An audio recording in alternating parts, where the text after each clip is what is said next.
Uh, Hello.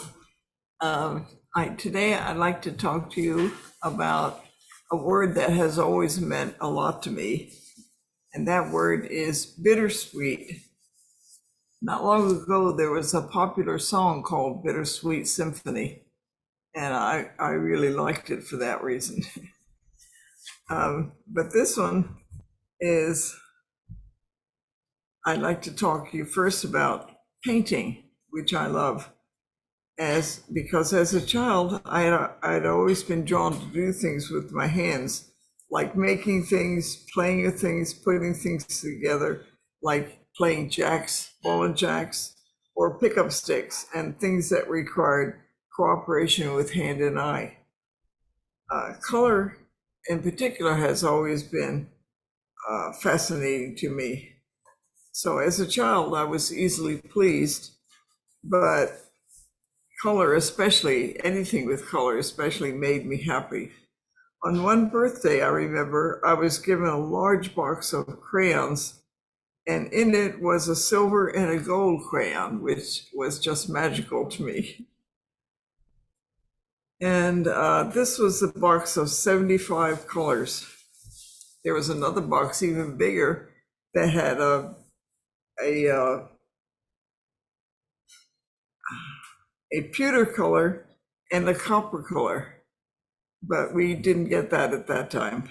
Still, this always seemed unbelievable to me to have color in such easy access with crayons.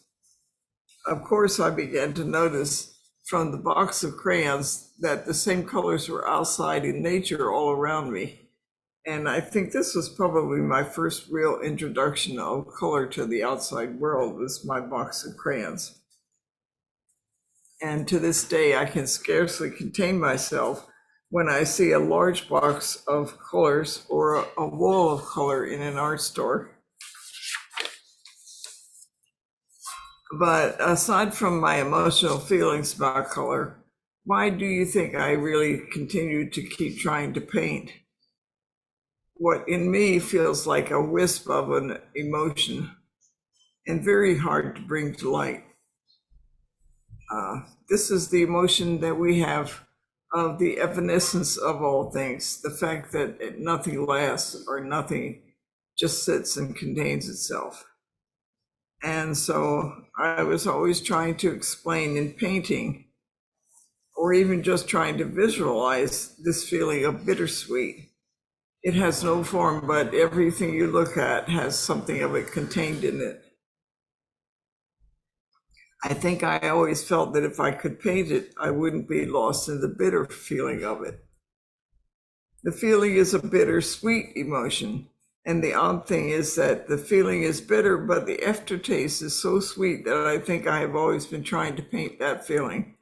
And I'm still working on it. Shohaku Okumura, who is a teacher in Indiana Zen Center, wrote a commentary on the Genjo Koan of Dogen, in which he says, quote, "In short, all things, including people, objects, and idea, are empty of inherent, enduring, independent self-nature. Things don't exist in and of themselves in the way that we think they do. Ultimately, the boundaries between things can't be pinned down, and there is no permanent self-essence to be found in them. Everything is impermanent, and each thing is what it is because of its relationship to everything else. In order to function in the world, to make decisions, act, and communicate, we conceive of things like delusion, realization, and Buddhist, but ultimately, all things are empty," unquote. This is a feeling of bittersweet, I think, the fact that nothing lasts, that everything in the world is changing, withering, and dying, and being born again. So not long ago, one of our sweet little cats who lived outdoors and had a small litter of 3 kittens died unexpectedly. What it was, we have no idea, since there is no mark on her, and we can only assume she ate something that poisoned her, and she is now buried in our yard. She was a very sweet and mischievous little kitten and became a delightful mother, and her death was so unexpected. The kittens laid around outside for a while, and then they all returned to the den where they had lived with their mother from birth, and they didn't come out for a day and a half later, and that is a very long time for a cat. But finally, they did come out, and being kittens, they began to play again. Unfortunately, I'm still clinging to the loss of Alice. One of the kittens looked exactly like the mother, and everyone said, well, why didn't you name her Alice? And all I could say was, it made me too sad to think of it. So all things returned to normal except my mind, which was clinging to the sadness. In Japan, after the death of our first cat, Winnie, I was so sad that in a meeting with our teacher, Chiba Sensei said, why don't you just draw your cat and make a story, or just do a little kind of story about your cat and all the things you remembered? And Peter and I did that, and going back and remembering all the funny things about Winnie as well as the sad things, we ended up laughing about many things again. And together we made a small children's book called Winnie's Story. Looking at it now, it has the bittersweet feeling I was having, yet the emphasis in this story was on the sweetness of life. And I can only see that now. Sometimes people have wondered why the Japanese love cherry blossoms so much, because they bloom, wither, and die so quickly, usually within a day. And yet the cherry blossom is immortalized in poetry, pictures, beauty, and ideas in Japan everywhere.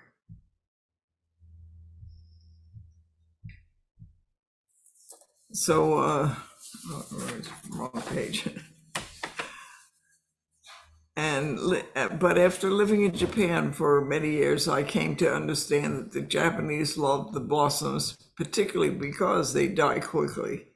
You could say that the Japanese people in their minds make the journey with the cherry blossom from blooming to open flower to withering and then falling to the ground.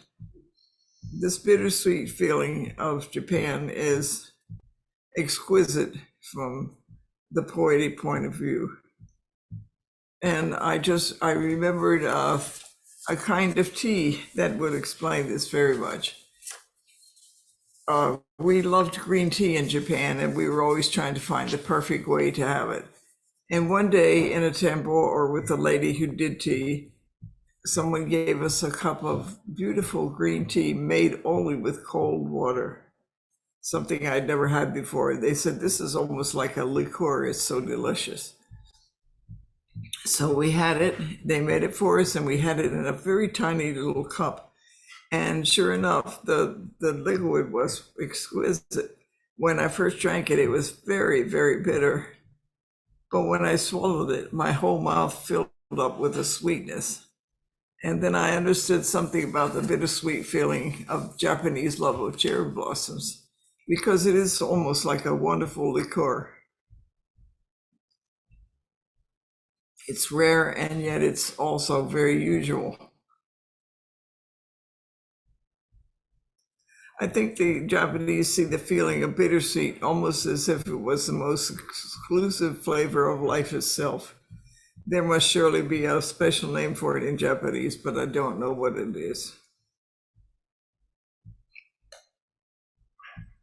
I'd like you to see, in particular in this talk, that the feeling of bittersweet is also the catalyst to move us out of a closely locked self, in which we are content to just sit and live over and over again the miseries and the sufferings of samsaric life. But the feeling of bittersweet, the ending of things and the beginning of things again, is a kind of exquisite feeling that moves us to change our whole attitude and way of looking at life.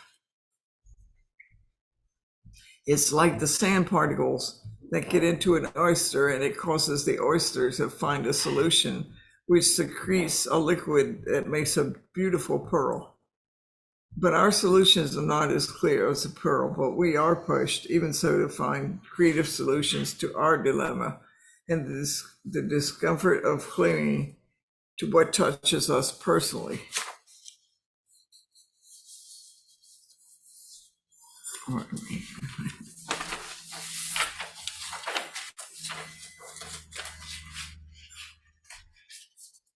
So when we experience the bittersweet feeling of losing and gaining all the time in life, then we are moved to actually do something about our life. In spite of ourselves, we will celebrate the joy of life like the kittens did, unless we deliberately block it by clinging to a previous emotion. So because of that feeling, I still see Harvey in places that surprise me. And I always feel the sadness every time I see it. Harvey died unexpectedly last May 1st, and I couldn't cry for her. And I have cried over every lost cat we ever had, but I couldn't cry over Harvey, perhaps because I knew that she would be the last cat in our family. I know that the feeling is attachment, so I want to get rid of it and remember the sweetness of our time together and the remembrance of her humor and solemn intelligence. When I was in my 30s, it took me a long time to get over the death of my brother, but he was probably enjoying his time off in the great beyond with our other brother and mother and his many friends, and without the bittersweetness of samsara.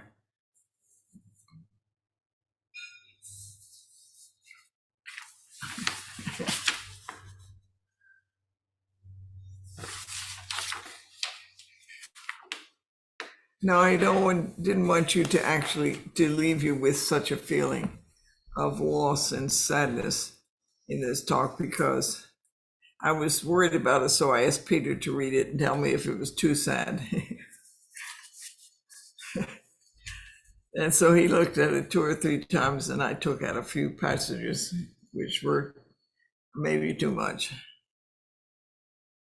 It doesn't feel sad. Even while reading it, I feel sad. When we work with this feeling and understand the sweetness of life as well, we begin to experience our borders stretching into areas that surprise us and open up our depth in ways we weren't even aware of. In fact, we begin to learn the borderless state of all things and beings in bitter experience, but we come to understand that we're all in the same boat from the sweetness of the experience. And that will open our awareness to the reality of what is really true of all of us, that we are one being, which will then give way to touching the sweetness of the oneness of all of us. If you're a visual artist, you will try to express such feelings as I did and still do. If you are a musician, you will try to find a way to express it in sound.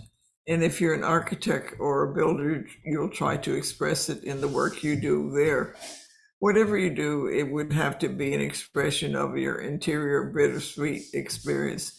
And in doing so, you will learn much, since you will have to rummage around a lot inside to find an appropriate way to express it. And you can't give in to the feeling of bittersweet even while trying to express it. I think nothing stretches us like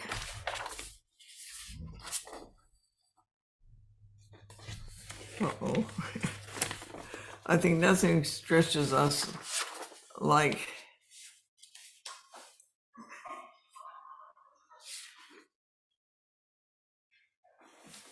the feeling of a bittersweet in the samsaric experience, because it really is a mixture of bitter and sweet. And so I'd like to talk a little bit about what makes it interesting as well. We are moved by the bitterness of the experience of change and sometimes the ending of things, particularly when it touches us. But these are the very things that will move us to go beyond ourselves, because if we don't do that, we'll be locked in this realm of bittersweet with no end in sight. But we are moved by the very sweetness of the bittersweet experience to look beyond what we think we understand or who we are and why we think we are here. In other words, we'll be pushed to look even beyond thought, as hard as that may be to imagine. Pushing our very being beyond the borders we believe in is what will increase our understanding of reality and make us more of a human being than we are now. And we'll understand compassion more as we come out of a bittersweet experience, because then we enter the sweetness of the same experience, which is compassion. And it causes us to look at all things with empathy. We will actually experience our borders stretching into areas that surprise us.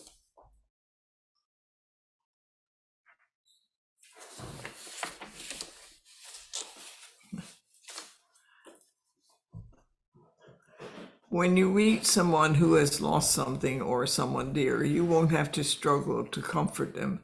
You will know that you will only be comforting yourself, really. I hope this talk doesn't depress you and lead you to think that there's nothing to fight for, because everything bitter has its sweet aftertaste as well, and that is what we will end up working with. So put the two experiences together and stop thinking either bitter or sweet, and just look at it and recognize a vast form, including everything and yourself as one being. But now I'd like to end my talk with the words on the Han outside the Zendo. Dogen's words. I hope they will inspire you, because I think they are the sweetness that follows the bitterness of realizing samsaric truth. Okay, great is the matter of birth and death. Life is fleeting, gone, gone. That's the bitterness of the experience. And the sweetness, awake, awake, do not waste this life. That's what we end up working on. We experience the first part, and then we struggle with the second. And that's all. Thank you for listening.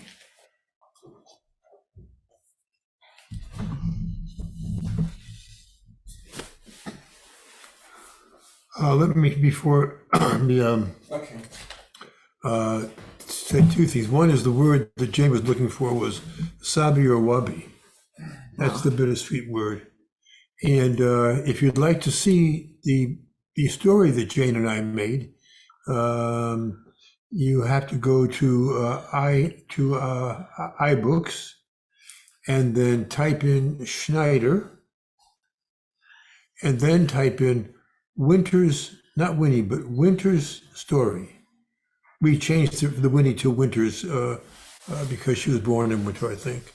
Anyway, so it's there. It's a Jane has pictures, and I have kind of children's poems in it. So it's there online anytime you'd like to see it. Okay.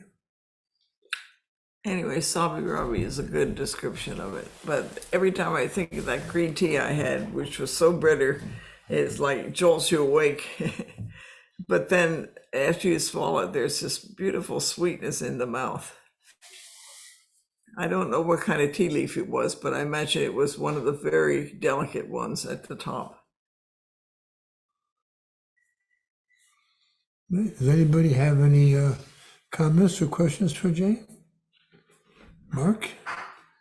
Can people hear me at home? Okay, good. I see a lot of nodded heads. Okay. All right. I wanted to I loved a lot of your metaphors and what you were talking about, but I noticed that this sweet, bittersweet thing, when I was young, I loved sweet things. Couldn't get them sweet enough. It had to be sweet. And I could eat my fill of it. I didn't have to keep eating. But as I've gotten older, I don't like so much sweetness anymore. I feel like it's not real enough. I really need more bitterness. It's also my taste buds as well, that I feel like this is much more authentic than let's say the saccharine flavors that we get through kind of living in a society that wants to keep us happy all the time, irregardless of whatever happened, kind of mindlessly happy. So that's just what I wanted to say. Well, it's a kind of soft sweetness, really. Anyway, it's the kind of tea I was thinking of. I just wanted to say one other experience that I had that just made sure that the bittersweet experience stayed with me. I was living in Seattle and very depressed by my living conditions and my mind. And my birthday came, so I went to a Japanese garden to look at the flowers. And while I was there, I was just thinking bittersweet the whole time in my mind. And I was thinking, well, I made it to this far. You know, maybe I'll make it to the next year, and the last year's over with, thank goodness. But while I was walking around, a Japanese gardener came up to me and he said, hold out your hand. And I did, and he put this handful of beautiful little pink and red seeds in my palm. He said, take these and plant them in the spring. And I said, what are they called? And he said, they're called bittersweet. So that has stayed in my mind forever. And I did plant them in the spring, but I think I must have overwatered them because they never grew. But you also came down to San Francisco and went April, to Samsara. Yeah. April. I went in April. I met Suzuki Roshi in April of that year, the next year.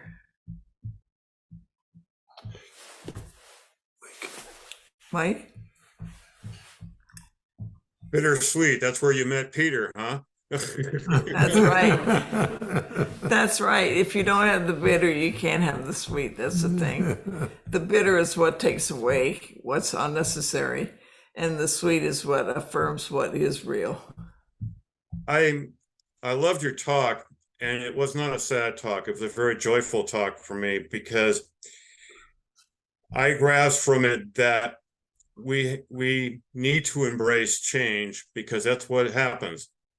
And the bittersweet kind of balances out things. If you get too much of beauty and wonderful things, you become numb to it. And if you see too much sorrow and things like that, you become numb to it. And so it's like a bittersweet candy. It's like, okay, it's this kind of sweet, and it goes sour. Hey, that was fun. And you go back to sweet and stuff. We all face sorrow. We all face great joy in our lives and stuff. Both are temporary. And so I got from your talk that, you know, it's we embrace the change either direction because we know it's temporary, you know, and maybe the change makes the beauty and the wonderful things we go through that much more enjoyable because they're so temporary and they're so, you know, momentary. And so I really loved your talk. It really gave me the idea that, you know, life has changed. We embrace it. We don't attach to either one of it, but both accentuate the other and make life less boring, I guess. So, thank you, Jane. Thank you, Mike. Mitch. Thank you, Jane.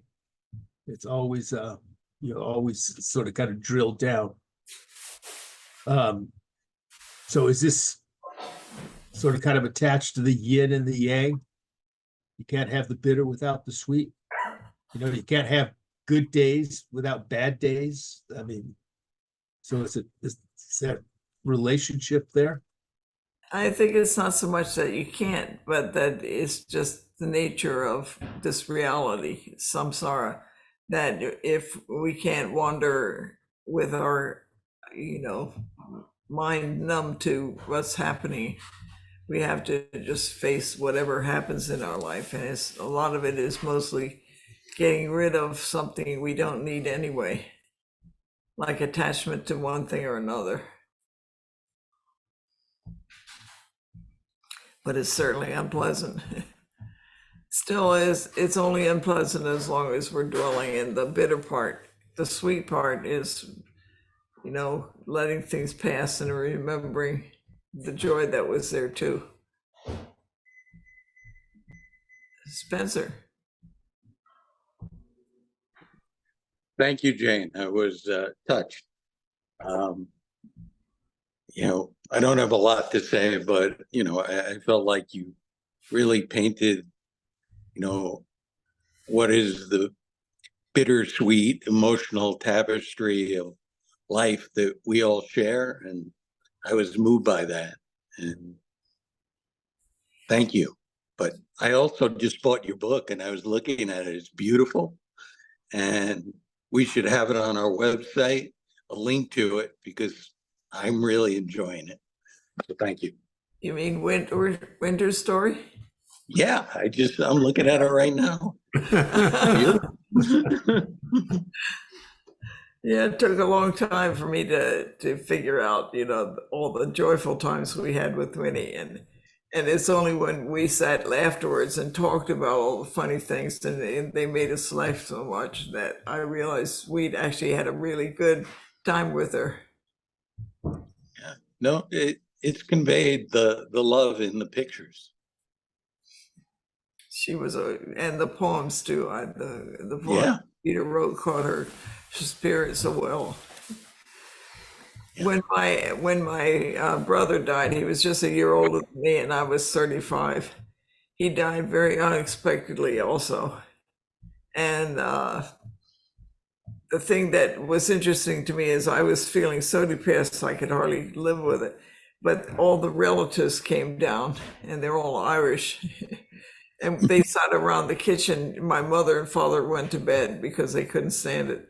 And my relatives sat all around the table talking about all the funny things that my brother had done that they remember when he was a child up until he grew up.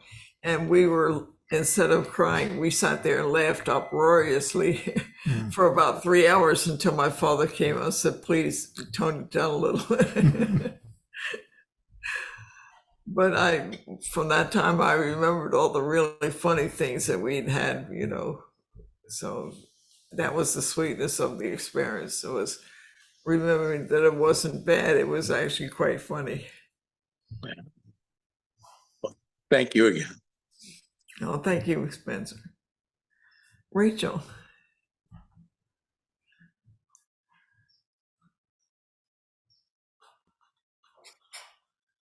Thank you, Jane, very much. And I want to say I have read it before, but I love Winter's Story, and I love the collaboration, the writing, the words, as well as the illustrations. It's a wondrous little book. I hope it goes on the website. My question, Jane, is it really simply thinking that distorts sorrow into anguish, even despair, that really traps and entraps so many people? I mean, in a coil, surprising people who you might say know better, but it remains curiously strong, grasping a certain kind of, and I just wonder, is it really just, I mean, they'd get angry if they were to hear me or myself at myself, that it is thinking that takes sorrow into a prison. I think so. Yes, it's really thinking that does it. I think that's where the discursive thinking is our biggest Achilles heel came from. And that's the kind of discursive thinking is when you lose someone, you go and start trying to bolster the feeling of loss by adding all the other sad things to it, so much that you forget the sweetness of the experience that lasted so often. Like when I lost my brother, it was really hard, but then when my relatives were all talking about the fun things when he was a child, I realized that, yeah, they really caught his spirit too. And why was I crying? That he was probably in the afterlife having a good time with friends.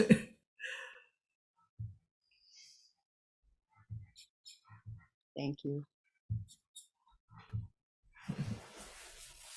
Okay. Mark Silver. Hello. It's nice to have Mark Silver here today. We haven't seen him for a long time either. Yes, it's nice to have Mark here, Mark Millbrook here too. I also wanted to say thank you, Jane, for the talk. It was deeply moving. I have experienced a lot of bittersweet in the last few years. It happens. But I was also struck by two particular senses of bittersweet which reached me after I arrived here at the Zendo. This is the first time I've visited in person since the pandemic, and I was at first I was really distraught. I was happy to see Mark, the other Mark here, but I was disappointed that the Zendo was otherwise empty, that I didn't see anyone else. And so I was sitting with that bitterness as I sat down for Zazen, and then I went to look at Mark Middlebrook's computer and to see all these other people that were sitting with us that I didn't realize were here, and it's been a long time since I've seen this many people people together. Here at in the Zendo, and that is very sweet. So I'm grateful to the bitterness and the sweetness because they're not separable from each other. They're well, as much as we're seem to be inseparable from samsara, the reason that that may not be true, that we're inseparable from samsara, but as long as we cling to sweetness and we reject the bitterness, we are holding even tighter to both. Well, thank you. I think that's true. It's a good point. Were you going to say something, Mark? Oh, what was I gonna say? Oh, would you mind putting the link into the chat for your book? That might help people access it. Is that possible? I'll look into it. Yeah, so So he's gonna iBook, put the link in there for, Chris is putting the link in, right? yeah, he's looking for it now. Oh, okay, good. Well, I've been enjoying all this talk, and I've been enjoying seeing Mark here, and all our virtual attendants. Space and time should have no real stoppage to what the way is all about, but we do want to encourage people to become real people instead of just virtual people to each other. And that is, Like we are going to Pinocchio. have more engaging things happening here at the Zendo. We had some really good ones with, let's see, the Jukai, and then with the robe ceremony. But I think things are really settling down, and I think as we go into spring, we'll have much more opportunities to do those sorts of things. I remember one of our friends from Zen Center back many years ago, her mother committed suicide, and we were in the area in Suzuka. She asked us to come and do a service with him, which we did. And afterwards, we were talking to the girl who was just kind of distraught. And at the time, I didn't know Peter that well. We had just gotten together. And I marveled that he sat there and kept telling her funny things, so much so that she started laughing. And that was the first time I saw, oh, that really does help people. And it doesn't help to cry with them. It helps to make them laugh and forget or see the other side. And so he had her laughing. And one time she was talking about she's afraid to see her mother's ghost. You know, she really believed her mother's ghost would be around. And Peter talked about that for a while. And after he finished, she said, Peter, you make me feel I'll be lucky if I see my mother's ghost.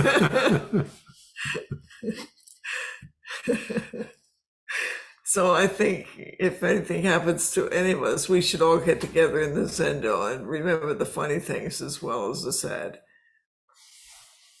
I think that's good. In fact, that sounds like a Sangha meeting. Right? Doesn't that sound like a Sangha meeting? Yeah, That time for sounds like a Sangha meeting. Sangha meeting. Yeah, I think we're gonna start planning that out for spring. So we'll stay tuned, everybody. We'll have a reason to all show up and Sangha eyes a little bit.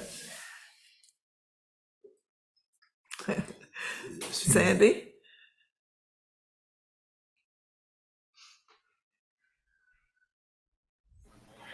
Hi, Jane. Thank you so much for your talk. I really enjoyed it because I've just, I have a sick cat. My husband's sick. I've been sick. And then I had a birthday, and I unbelievably I couldn't believe I actually turned 77.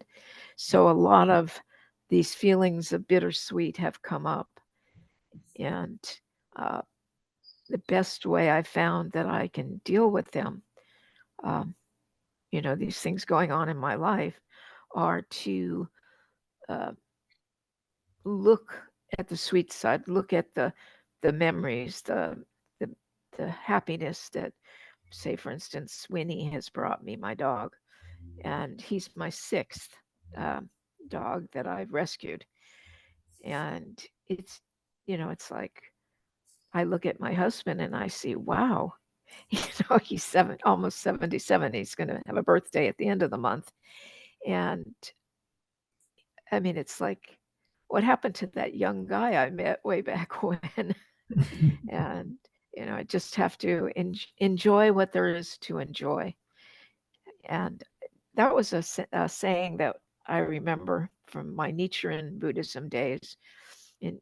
Enjoy what there is to enjoy, suffer what there is, or suffer what there is to suffer, enjoy what there is to enjoy, and don't cling to any of it. Yeah. Just enjoy it as it comes and goes. And we do have the power to, even though we're suffering, to have the awareness to look at it and step back and say, I don't want to be here now. I want to be happy.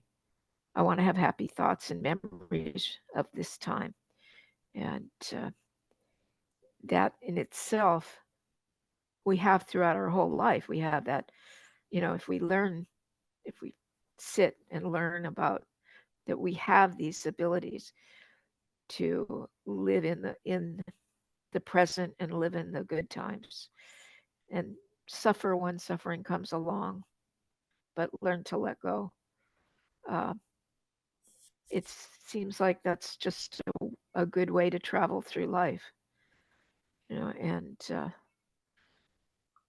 not to dwell on, ooh, how many more years do I have left?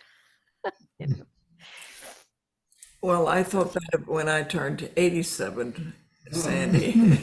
But I have to tell you, I have a feeling that, it's surprising how resilient the body is and the person is.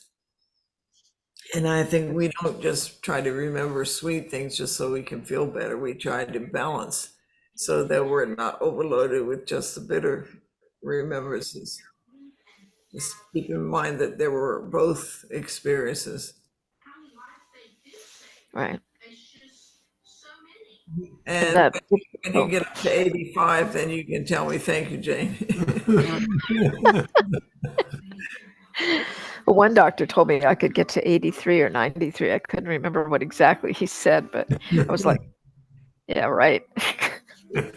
But, if you look at life and that's the thing that strikes me a lot when I'm out and I meet people that don't practice or don't have much of a spiritual sense, they go through life and they cling to bitterness. And it's like, I look at them and say, in my mind, you've chosen a path that's not going to allow you to enjoy this life. You're going to be forever grabbing on to all the negativity. And I see it in their faces, I see it in their actions, and it's sad. And it's like, there's only so much we can do to help other people unless they want to be helped. So, That's true. But when somebody is tired of the bitterness of things, they will remember the nice things too. should hope so. That's what I So, think. thank you. Yeah, I wanted to thank you for the talk. It was really, how do I say, it was very timely for me that you gave that talk. So, thank you so much. Well, if anything happens, Sandy, just come here and we'll sit here and make you laugh. Or Peter will. Okay. If it's one thing I'm sure of, is that Peter will make you laugh. And I think, well, if Peter's not here, who will make me laugh? That's right. Don't worry, I'll say something. We laugh at Peter all the time. I know. True. He's cute. Yes, yes. He has a cute personality, Peter. And I told him already, Thank you all he can't very take that much. with him. Yeah. Anyway, thank you everybody today. This is the most we've had for a while. Looks like Yeah, it's so nice to it's see nice to see everybody. everybody. Yeah, really, really nice.